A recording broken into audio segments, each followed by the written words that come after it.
Dr. Angie Lux. She is a project scientist for earthquake early warning at Berkeley Seismological Lab. Dr. Lux, thank you so much for taking the time for us today. Today's earthquake, it took a lot of Northeasterners by surprise. So tell us, how uncommon are earthquakes in that area? It's definitely more rare to have an earthquake of this magnitude on the East Coast there. While there's always a possibility of an earthquake over in the East Coast, it's definitely not as common as we see over here on the West Coast. And the earthquake was a magnitude 4.8. So if you could put that number in perspective for us, how it's determined and what it tells us about the earthquake's strength. The magnitude of the earthquake is the amount of energy that's being released during the earthquake.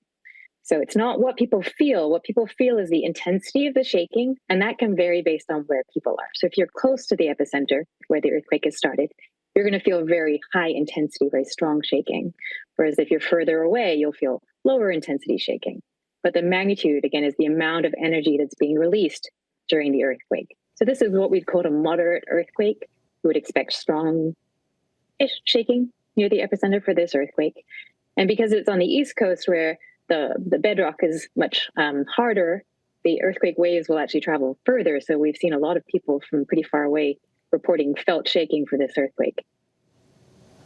Yeah, I have a pretty close friend that lives near the epicenter. He thought his house was actually crumbling today. But even though today's earthquake was relatively minor, it was felt across a very wide area.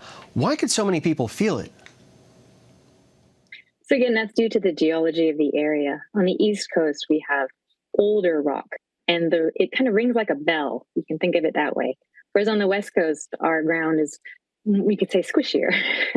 It will basically absorb the waves as they travel. So for the same magnitude earthquake, you're going to get people feeling it much further away on the East Coast than you would for the same magnitude on the West Coast.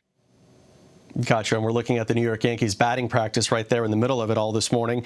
Now, looking ahead, after earthquakes, people often wonder about potential signs of geological shifts or indications of future earthquakes. So is there anything to be concerned about today's?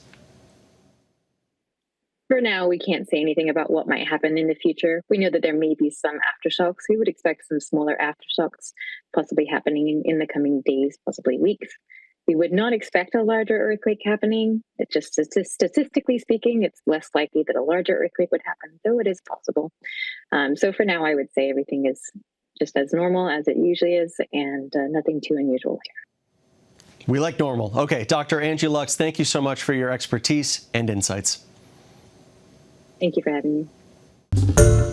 Hi, everyone. George Stephanopoulos here. Thanks for checking out the ABC News YouTube channel. If you'd like to get more videos, show highlights, and watch live event coverage, click on the right over here to subscribe to our channel. And don't forget to download the ABC News app for breaking news alerts. Thanks for watching.